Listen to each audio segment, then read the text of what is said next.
Mahabharata is known as the great Indian epic. It was an epic in many ways. It was an epic where virtue was restored because virtue needed to be restored. You must understand that, and as we go along today, we are happy that this is the first time I'm taking up this text. I have been studying this text over the last, I would say, almost 20 years, but ventured into taking up this text because it's not easy. It's got almost 100,000 verses.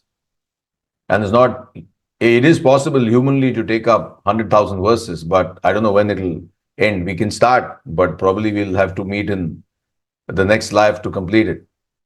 But this war could have been avoided because all efforts were tried to avoid this war.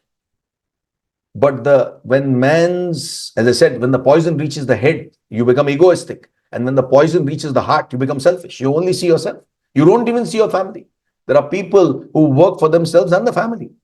But there are people who work only for themselves. They're so selfish. They don't care about the family. They said, hell with the family. There's a person here in India and Bombay. He's thrown everybody out. He and me and myself. That's it. So what you must understand is that the evil it was not a war which was fought between two cousins. Incidentally, it was. But at the time of the war, what you must understand is that the evil propensities had taken over. Virtue was at the lowest level.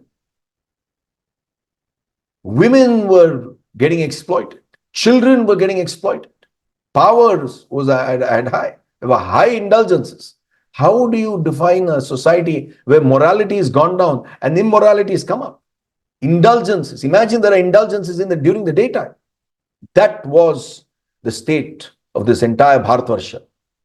And therefore, the war had to be fought between the two cousins, and Lord Krishna is the main theme. So in this 100,000 verses of this epic, the Gita, Senayor Rubayor Madhe, the Bhagavad Gita, which is the pendant of this beautiful necklace Mahabharata, was given out by Lord Krishna. He's one of the main characters who helped these virtuous 5 brothers win over the evil 100 cousins of theirs. And the 100 cousins of theirs was led by Duryodhana, the eldest brother. He became corrupt. So this is the story where Lord Krishna is, after trying everything possible, there was no reconciliation, and war was inevitable between the two cousins. And Lord Krishna, the Pandavas, the 5 brothers, Pandavas are the 5 virtuous brothers, I'm repeating, they chose Lord Krishna. Duryodhana chose Krishna's army over Lord Krishna. But wars are not won with armies. Wars are won by the intellect, the brain, by patience. Mahatma Gandhi says, patience is virtue. If you lose patience, you lose the war. If you have patience, you win the war. Any war.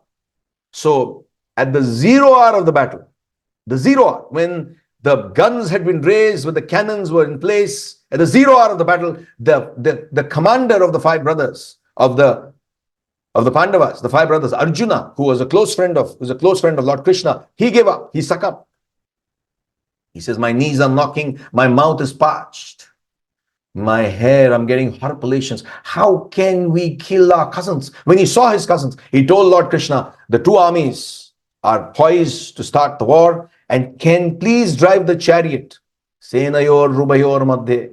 Please drive the Senayor means, Sena means the armies. Rubayor Madhe means they waited. Madhe means in the middle. Please drive it. As he was going, he saw his cousins, he saw his uncles, he saw his kith and kin.